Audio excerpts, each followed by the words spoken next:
La traslación de una figura es una transformación en el plano que tiene varios fundamentos y resultados matemáticos muy importantes.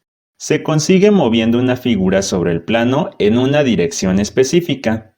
La figura puede moverse hacia arriba, hacia la derecha, hacia abajo, hacia la izquierda o de manera diagonal. Pon atención y anota lo siguiente. En una traslación no debemos alterar las medidas de la figura y tampoco debemos girarla. Sabiendo esto, analicemos un problema. Una persona consiguió las posiciones mostradas tras mover el triángulo amarillo. ¿Cuáles de esas posiciones fueron resultado de una traslación? Recuerda que las figuras no deben modificarse ni girarse. ¿Ya lo resolviste? Los triángulos azules son producto de una traslación, ya que la figura conserva sus medidas y su orientación.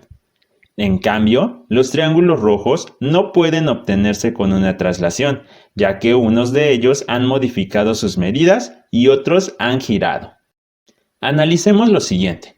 Si al triángulo ABC lo trasladamos en la dirección dada, podemos obtener al triángulo A'B'C'. Si trazamos las rectas que van de A a A', de B a B' y de C a C', encontraremos que estas son paralelas. Y más aún, que tienen la misma longitud. El valor de esta es la magnitud de la traslación. Estas propiedades son importantes, ya que nos permiten saber cómo debemos trasladar una figura geométrica en el plano cartesiano. Vamos a ello. En el siguiente plano cartesiano se trasladará el triángulo ABC de manera que el vértice A' quede en las coordenadas 10,5. Nuestro primer paso será encontrar las coordenadas de cada vértice de nuestra figura. Recuerda, primero la coordenada en el eje X y después en el eje Y. Para el vértice A, nos movemos a la derecha 3 unidades. Y después nos movemos hacia arriba una unidad. Por lo tanto, el vértice A tiene las coordenadas 3,1. Para el vértice B, nos movemos a la derecha una unidad y después nos movemos hacia arriba 6 unidades. Por lo tanto, el vértice B tiene coordenadas 1,6. Para el vértice C, nos movemos a la derecha 6 unidades y hacia arriba 8 unidades. Así, las coordenadas del vértice C son 6,8. Ahora calculamos la diferencia en las coordenadas de A y A'. Si A' tiene coordenadas 10,5 y A tiene coordenadas 3,1, hacemos la resta en cuanto a las coordenadas en el eje horizontal. En X, 10 menos 3 es igual a 7. Tomamos la diferencia ahora en las segundas coordenadas. En Y, 5 menos 1 es igual a 4.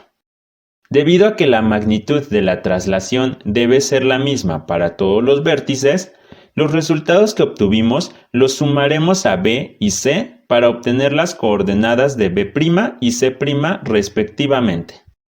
Los resultados que obtuvimos son, para X, 7 y para Y, 4.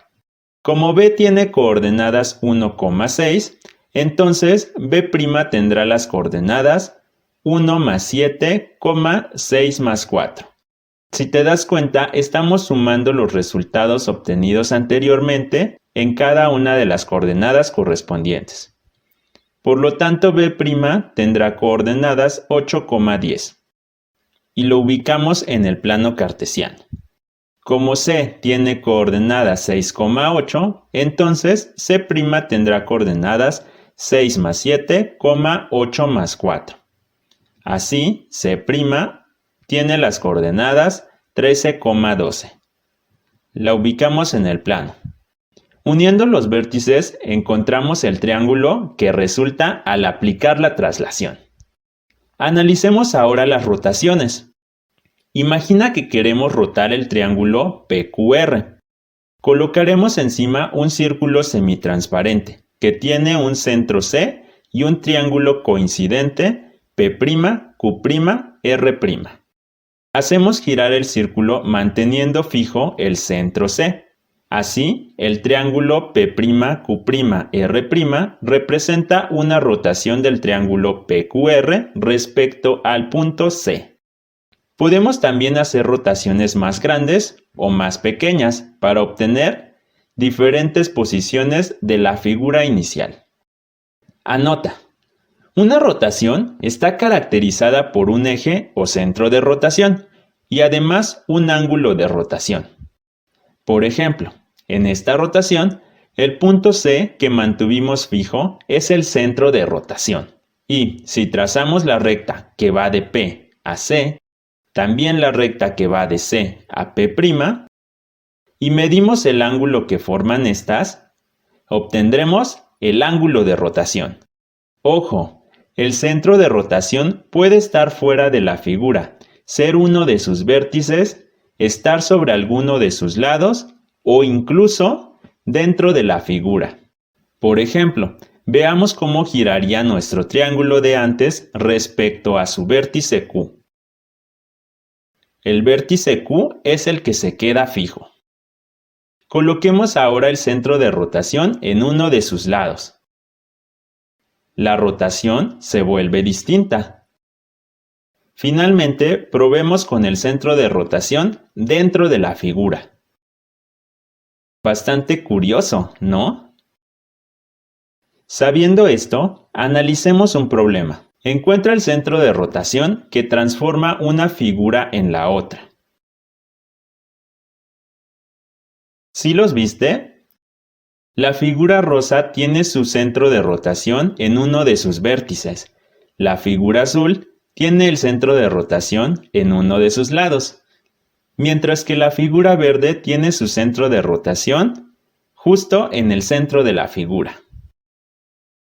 Con todo lo anterior, podemos concluir que tanto la rotación como la traslación van a conservar las medidas de los ángulos de la figura. Asimismo, también conservarán las medidas de los lados de la figura y también conservarán la forma de la figura. Ahora te toca a ti. Problema 1. Traslada el triángulo ABC de tal manera que el vértice A' quede en las coordenadas 12,8. Problema 2. Considera que el punto marcado es el centro de rotación de las figuras y gira de acuerdo al ángulo de rotación indicado. Dibuja en la tercera fila cómo quedarán estas después de girarlas. Y esto es todo. Nos vemos hasta la próxima.